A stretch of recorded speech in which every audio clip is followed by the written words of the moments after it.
Bonjour ou bonsoir et bienvenue pour cette troisième chronique de Cinéma Extra.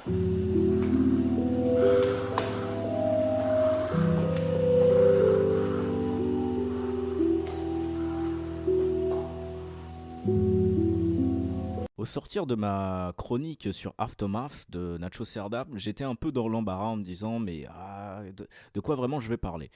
Au début, je me suis dit peut-être que je vais parler de ce fameux court-métrage dont je ne dirai pas le nom pour le moment ou de Tumbling Doll of Flesh. Je me suis dit, en vrai, on peut parler de Tumbling Doll of Flesh, ça va prendre beaucoup de temps, ça va être un gros travail, parce que voilà, ce sera vraiment une très grosse vidéo, je pense, pour Tumbling Doll of Flesh, une très grosse chronique, parce que vraiment, il y a énormément de choses à dire, tant déjà, surtout que Tumbling Doll of Flesh aura peut-être été celui qui m'aura le plus marqué. Mais bref, je vais pas m'étaler là-dessus, on n'est pas là pour faire la critique, du coup, de Tumbling Doll of Flesh, enfin, plus la chronique, c'est pas vraiment une critique entre oui et non, en fait. Ouais, voilà, c'est basculer un petit peu entre les deux, c'est parler, en fait, voilà, du long métrage ou du moyen métrage ou du court métrage, voilà, tout ça, voilà, c'est plus pour ça d'en parler, dire le ressenti. Après, est-ce que ce sera une critique? Oui, parce qu'en soi je donne ma note à la fin, ou peut-être que je l'ai pas fait pour Aftermath en vrai, ou même Montag d'ailleurs, mais sur mes notes de toute façon qu'il y a sur mon carnet en général, enfin voilà, je note enfin voilà, je note le film, donc voilà, donc en soi oui, on peut dire en soi que c'est une critique. Alors, aujourd'hui, on va parler de quoi? On va parler de Woman Flesh, My Red Guts, réalisé par Tamakichi Hanaru, qui a réalisé Psycho Dolls et bien évidemment, enfin non, pas bien évidemment parce que c'est pas sûr que vous le saviez, mais il a bien sûr réalisé Tumbling Doll of Flesh. Du coup, voilà, le fameux Tumbling Doll of Flesh. Alors, c'est un film extra-gore japonais, presque inégalé, comme j'ai pu voir sur certaines critiques, ou même sur certains blogs aussi. Alors oui, presque inégalé, oui, c'est vrai qu'il y a quand même Tumbling Doll of Flesh. Il y a le Juvenile Crime, qu'il faut que j'arrive à mettre la main là-dessus. Vraiment, il faut que je trouve Juvenile Crime. En fait, Juvenile Crime, c'est un peu mon fubard aussi. Voilà, je n'arrive pas à mettre la main là-dessus. Alors, il y a eu un remake ou une adaptation qui s'appelle Concrete, voilà, que j'ai pas vu. Voilà, je vais m'y coller peut-être dans très peu de temps. Parce que c'est vrai que bon, j'aimerais bien parler quand même de cette histoire. Parce que c'est une histoire ouais, savage. C'est vraiment une histoire savage. Ouais, Tumbling Doll of Flesh, Juvenile Crime. J'aurais aimé dire un peu les guinea pigs, mais les guinea pigs, je pense que c'est peut-être plus le 2 qui est plus marquant, je dirais. Parce que le premier est plus marquant psychologiquement ouais, le 2 est plus barré, mais bref, je vais pas m'étendre parce qu'on parlera bien évidemment des guinea pigs, parce que voilà, c'est presque une obligation aussi. Bon, voilà, du coup, Women Flesh Married Guts est sorti en 1999 et c'est un moyen métrage de 49 minutes divisé plus ou moins en trois parties. Enfin, oui, divisé en trois parties. La première, je l'appelais brosse à dents. Voilà, vous comprendrez pourquoi. La deuxième, je l'appelais découpe. Et bien sûr, la troisième partie, en fait, c'est un court métrage qui est appelé Baroque. En gros, en fait, c'est un court métrage où en fait, il y aura beaucoup d'images de mort, des images d'accidents. On voit les cadavres, par exemple, sous les voitures. En fait, un peu comme peut le faire un Trace of Death. Voilà, si vous avez déjà vu des Trace of Death ou si voilà, pour vous donner une idée. En gros, ouais, les Trace of Death, c'est ça en fait. Vous aurez que des images de mort d'affilée, de manière différente. Vous verrez des crânes ouverts, des corps découpés, déchiquetés parce qu'il y a un accident, tout ça, machin. Des corps qui se jettent d'un immeuble et après on voit, enfin, la photo du cadavre à l'atterrissage, tout ça. Voilà, ça va être comme du Trace of Death. Voilà, c'est du Trace of Death. Et même, je soupçonne que peut-être il y a des images qui viennent de Trace of Death. Mais voilà, en tout cas, le court-métrage s'appelle Baroque. Je vais pas m'étendre là-dessus. Il n'y a pas vraiment grand-chose à dire, même en vous disant en fait ce que ça montre. En gros, voilà, je vous ai raconté ce que c'est Baroque. Donc voilà, c'est divisé en trois parties. Et bon, voilà, franchement, Baroque, il n'y a vraiment pas besoin énormément d'en parler. Parce que même aussi les Trace of Death, tout ça, ou même les Face of Death, ou les Trace of Death aussi. Non, non, c'est pas Trace of Death, c'est Mark of Death ou un truc comme ça. Ah non, c'est Image of Death, un truc comme ça. Bref, voilà, voilà, j'ai hésité un peu à en parler parce qu'en soi, il y a vraiment pas grand chose à dire. C'est comme MD Pope d'ailleurs. MD Pope, j'aimerais beaucoup en parler, mais enfin voilà, faudra trouver quoi dire. Et je pense que si je dois parler d'MD Pope, ce sera pas une vidéo très très longue, je pense, au final. Ouais, si, quand même, ouais, si, il y a vraiment des choses. Ouais, si, qu'il y a quand même des choses à dire, surtout que le MD Pope dure 3 heures. Non, 3 heures, 2 heures et demie, je crois. Voilà, donc en 2 heures et demie, il y a des trucs à dire quand même. Du coup, voilà. Donc là, du coup, on va passer au synopsis. Voilà, je vais vous raconter globalement ce qui se passe dans le film. Je vais essayer quand même bien de vous détailler. Alors, est-ce qu'il y aura du spoil? Oui et non. Bah, de toute façon, il y en a toujours du spoil, j'avoue.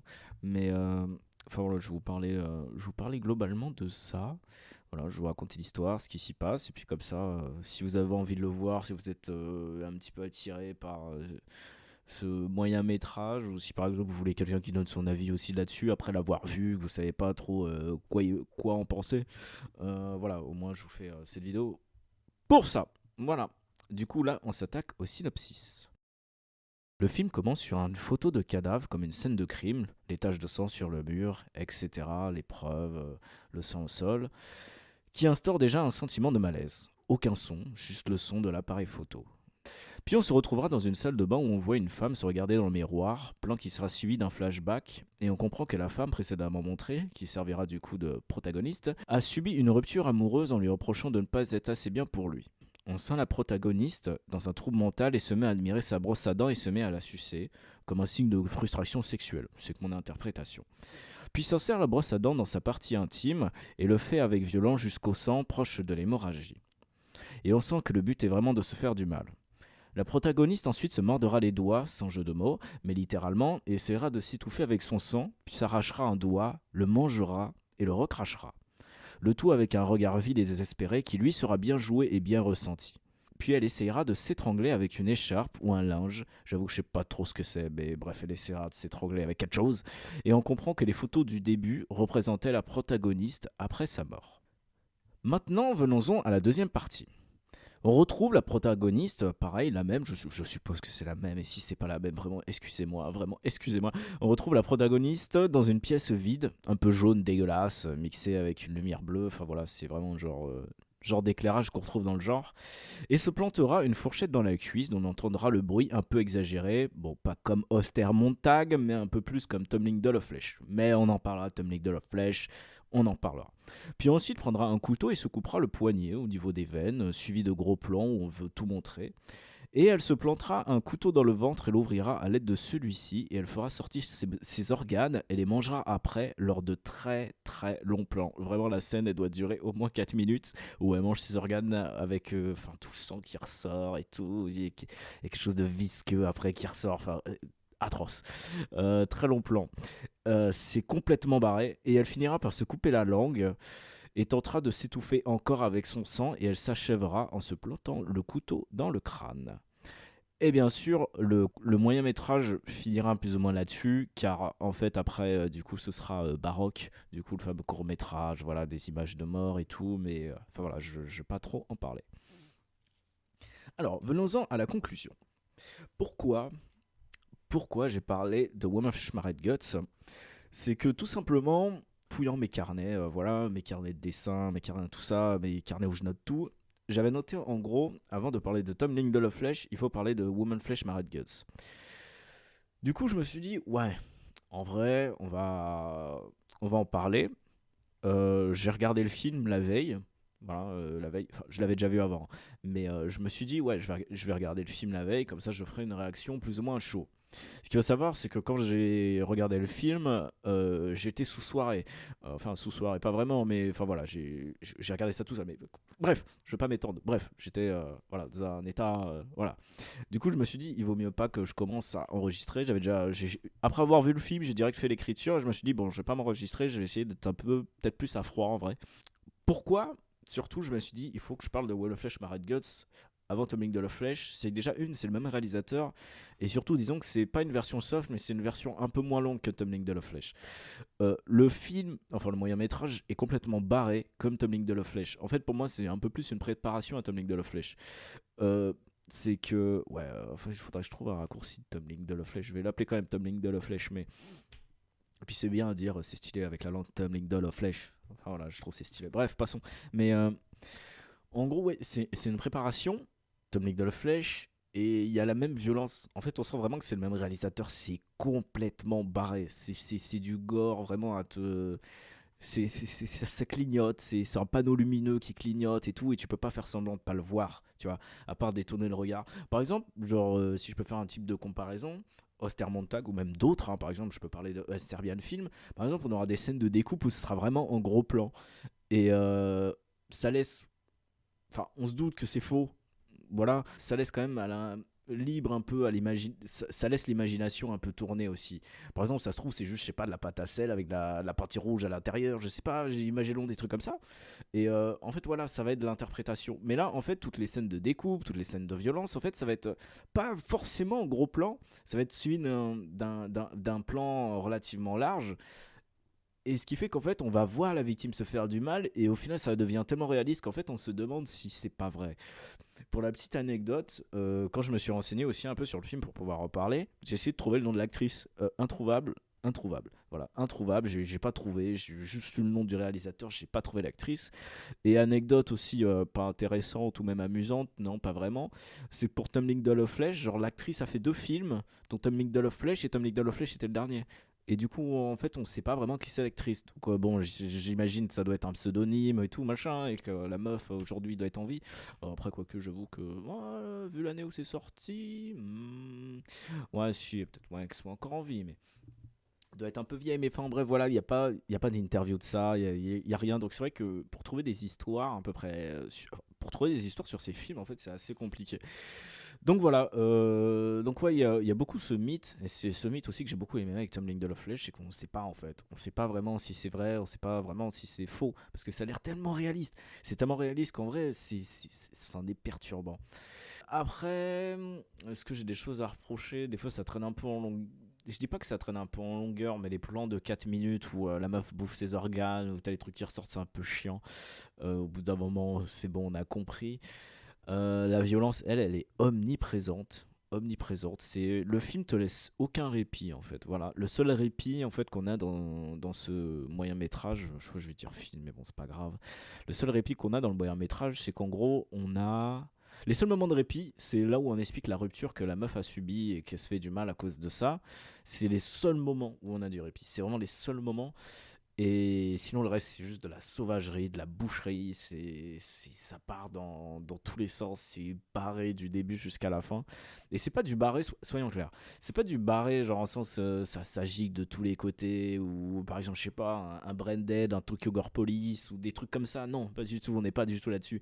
C'est que c'est barré dans sa violence. Se dire, ok, la meuf, elle s'ouvre le ventre, elle va prendre ses organes et se les manger. C'est complètement barré. C'est complètement barré. C'est vraiment. Il y a qu'un esprit torturé qui peut se dire oh putain je vais faire ça, ça va être cool. Voilà, s'il y a une ambiance, ouais, l'ambiance aussi est ultra oppressante, surtout dans le genre. Par exemple, je peux parler des American Guinea Pig aussi, le premier, Flower of Flesh. Non, c'est Bouquet of Guts and Gore, je crois. American Guinea Pig 1. D'ailleurs, j'ai des notes sur ce film d'ailleurs. Et bon, on en parlera. On en reparlera. Et je commence à plus avoir de voix à force de parler. Mais d'ailleurs, je ne vais pas parler depuis si longtemps que ça, mais bon, c'est pas grave. Bref. Ouais, voilà, c'est une ambiance omniprésente, en fait, très, très oppressante, comme on peut retrouver dans les August Underground. C'est ce côté VHS dégueulasse, en fait. Voilà, avec du son, de la musique un peu genre expérimentale, en fait, un peu genre comme des bruits de gouttes d'eau avec des. Enfin voilà, ça va être ça, en fait. Donc, du coup, ouais, ça accentue l'ambiance très pesante et surtout la violence. L'éclairage aussi, il joue énormément. Après, enfin voilà, et c'est surtout en fait c'est le point que j'ai ressenti, le moment dans la salle de bain, t'as l'impression en fait d'avoir un peu une vision omnisciente dans une salle de bain d'une meuf random en pleine crise qui se fait du mal et qui essaie de se donner la mort en fait. On a l'impression d'avoir vraiment cette vision omnisciente et qu'en fait on ne peut rien faire, on est juste spectateur de ça. La seule chose qu'on peut faire, c'est couper le moyen métrage, si c'est insupportable. Bon, euh, bon, en vrai, c'est. Alors peut-être parce que j'ai de l'expérience, en vrai, je sais pas. Mais je trouve que, outre. Ouais, il y a des moments, c'est dur à regarder, mais c'est pas le plus dur. En fait, je pense que c'est tellement barré qu'en fait, en vérité, c'est pas. On se dit, ouais, c'est juste un truc de malade, tu vois. C'est juste une idée d'un mec qui est malade qui s'est dit, ouais, vas-y, je vais faire ça. Donc c'est vrai que ça peut peut-être enlever en crédibilité comparé à Tumbling de la Flèche, en fait. Et bien d'autres, mais par exemple, ouais, est-ce que je vais en parler de celui-là? Parce que ouais, celui-là il m'a mis en PLS, hein. C'était, je sais plus comment il s'appelle, c'est American Guinea Pig aussi, je crois que c'est le 5 Sacrifice, je crois. Ouais, on en parlera peut-être, même si l'histoire j'ai pas trouvé ça fou, mais bon, bref. J'ai pas des notes sur celui-là, je l'ai pas noté. Mais en vrai, oui, on peut en parler. De toute façon, il faudra en parler des American Guinea Pig. À chaque fois, je dis ça, oui, il faut en parler, il faut en parler, il faut en parler. On en parlera. Donc voilà. Alors en vrai, est-ce que ça vaut le coup? C'est une bonne préparation à Tumbling de Love Flèche. Et si vous avez déjà vu Tumbling de Love Flèche, en fait, vous pouvez regarder celui-là. Ou même sans, hein. Vous pourrez commencer par celui-là, ou regarder Woman Flesh Married Gods après Tumbling. Vous ne serez pas dépaysé, disons.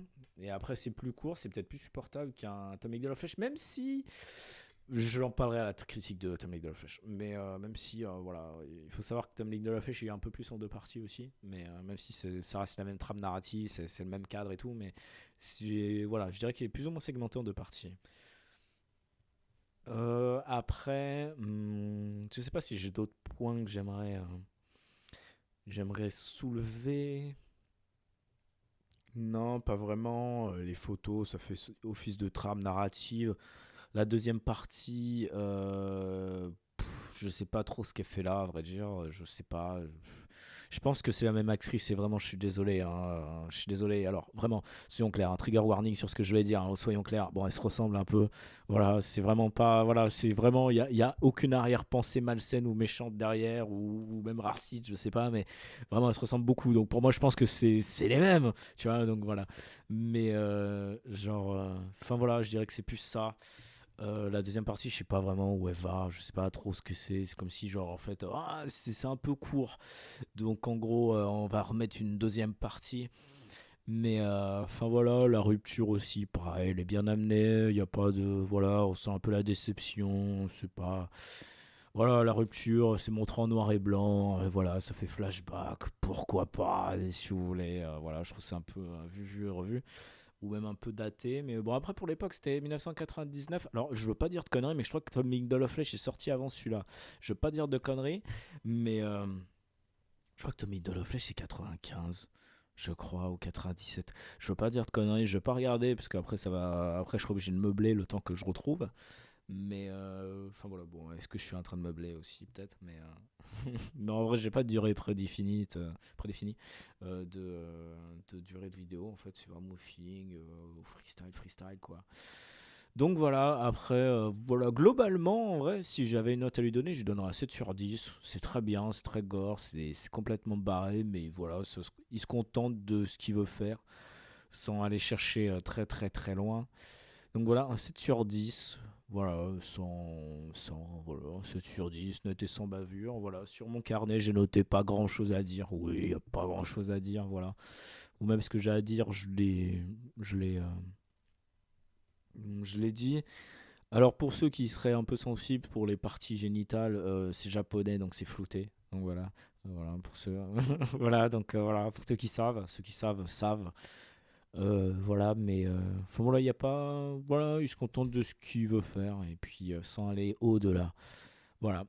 Du coup, on se retrouvera pour la quatrième chronique. De quoi je vais parler? Et ben, on se retrouvera dans le même cas de figure. Je ne sais pas.